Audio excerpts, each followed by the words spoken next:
ഇവിടെ ഒരു രാജ്യത്തെ ദുഷ്ടശക്തികൾ ആക്രമിക്കാൻ വരികയാണെന്നറിഞ്ഞ് സൈന്യം അവരെ തടയാൻ റെഡിയായി നിൽക്കുന്നു. എന്നാൽ അവരുടെ പ്രതീക്ഷയെല്ലാം തെറ്റിച്ചുകൊണ്ട് വലിയ വലിയ രാക്ഷസന്മാരാണ് അവിടെ വന്നത്. പക്ഷെ യഥാർത്ഥത്തിൽ അതൊന്നും രാക്ഷസന്മാരല്ല, ദുഷ്ടശക്തികൾ അവരുടെ മുന്നിൽ ഇല്യൂഷൻ ഉണ്ടാക്കുന്നതാണ്. ആക്ച്വലി ഈ ദുഷ്ടശക്തികൾ ഇവരുടെ കയ്യിലുള്ള ഒരു പവർഫുൾ വെപ്പൺ കൈക്കലാക്കുന്നതിനാണ് ഈ രാജ്യത്തെ ആക്രമിക്കുന്നത്. ഒരു ഘട്ടത്തിൽ അവരുടെ ലീഡർ അത് കൈക്കലാക്കുകയും ചെയ്യുന്നു. പെട്ടെന്ന് അവിടേക്ക് വലിയൊരു വെള്ള ഗൊറില്ല വരുന്നു. നോക്കുമ്പോൾ ആ പവർഫുൾ വെപ്പൺ ഇപ്പോൾ ഇയാളുടെ കയ്യിൽ നിന്നും ആ ഗൊറില്ലയുടെ പുറത്തിരിക്കുന്ന മാസ്റ്ററിന്റെ കയ്യിലെത്തിയിരിക്കുന്നു. ഉടനെ ഇവൻ തന്റെ ദുഷ്ടശക്തി കൊണ്ട് ഒരു വലിയ രാക്ഷസനെ അയച്ച് ആ മാസ്റ്ററിനെ ആക്രമിക്കുന്നു. പക്ഷെ മാസ്റ്ററിനെ തോൽപ്പിക്കാനാവുന്നില്ല.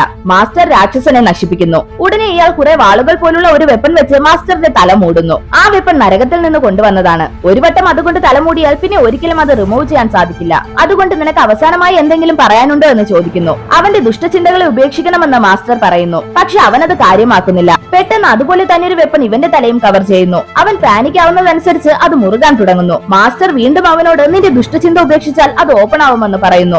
അവന്റെ മനസ്സ് മാറാൻ തുടങ്ങിയതും അത് തനിയെ ഓപ്പൺ ആവുന്നു. മാത്രമല്ല മാസ്റ്റർ തന്റെ കയ്യിലുണ്ടായിരുന്ന ആ പവർഫുൾ വെപ്പൺ ഒന്ന് റൊട്ടേറ്റ് ചെയ്തതും അദ്ദേഹത്തിന്റെ തലയെ കവർ ചെയ്തിരുന്ന വെപ്പൺ തകർന്നു പോകുന്നു. അത് കണ്ട് ഇവൻ ഷോക്കായി മാസ്റ്ററിനെ വണങ്ങുന്നു.